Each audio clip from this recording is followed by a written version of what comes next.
Qatar में मौत की सजा से रिहाई पाने वाले पूर्व भारतीय नौसैनिक आज भारत लौटे हैं। पूर्व सैनिकों की रिहाई को भारत के लिए एक बड़ी कूटनीतिक जीत माना जा रहा है। कतर में मौत की सजा पाने वाले इन 8 भारतीयों को दोहा की एक अदालत ने रिहा कर दिया था।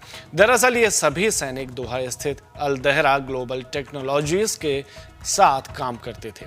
ये कंपनी सशस्त्र बलों और सुरक्षा एजेंसियों को प्रशिक्षण और अन्य सेवाएं देती थी।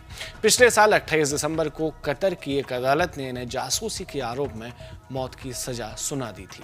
इसके बाद भारत सरकार एक्टिव मोड में आ गई और इन्हें राजनयिक तौर पर सहायता दी गई। भारत की अपील के बाद मौत की सजा को 3 साल से लेकर 25 साल तक की जेल की सजा सुनाई गई। भारत की पैरवी और पीएम मोदी के हस्तक्षेप के बाद इन सभी भारतीय नौसैनिकों को रिहा कर दिया गया। रिहा हुए पूर्व नौसैनिकों में captain Navtej Gill, Saurabh Vashishtha, commander Purnendu Tiwari, Amit Nagpal, S K Gupta, B K Verma और सुगनाकर पकाला और नाविक रागेश शामिल हैं। कैप्टन नवतेज गिल को उत्कृष्ट कार्य करने के लिए राष्ट्रपति के स्वर्ण पदक से भी सम्मानित किया जा चुका है। उन्होंने नौसेना अकेडमी से स्नातक की उपाधि भी प्राप्त की और बाद में तमिलनाडु के वेलिंगटन में डिफेंस सर्विसेज स्टाफ कॉलेज में प्रशिक्षक के रूप में कार्य करते रहे। क्या आरोप लगे थे वो भी जान लेते हैं। इन सभी 8 पूर्व भारतीय नौसैनिकों को बीते साल अगस्त में गिरफ्तार किया गया था। इन पर कतर की जासूसी करने का आरोप लगाया गया था।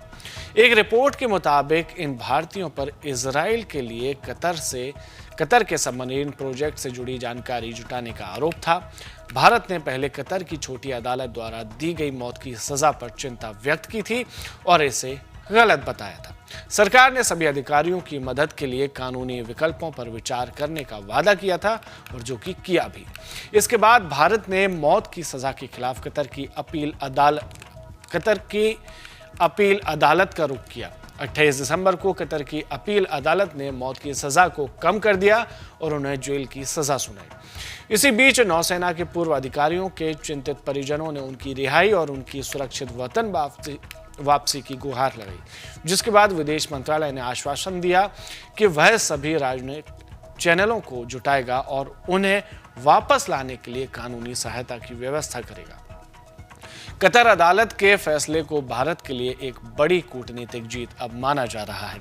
ऐसा इसलिए क्योंकि यह दुबई में COP28 शिखर सम्मेलन के मौके पर प्रधानमंत्री नरेंद्र मोदी की कतर के अमीर शेख तमीम बिन हमद अल थानी के साथ मुलाकात के कुछ हफ्तों के बाद आया।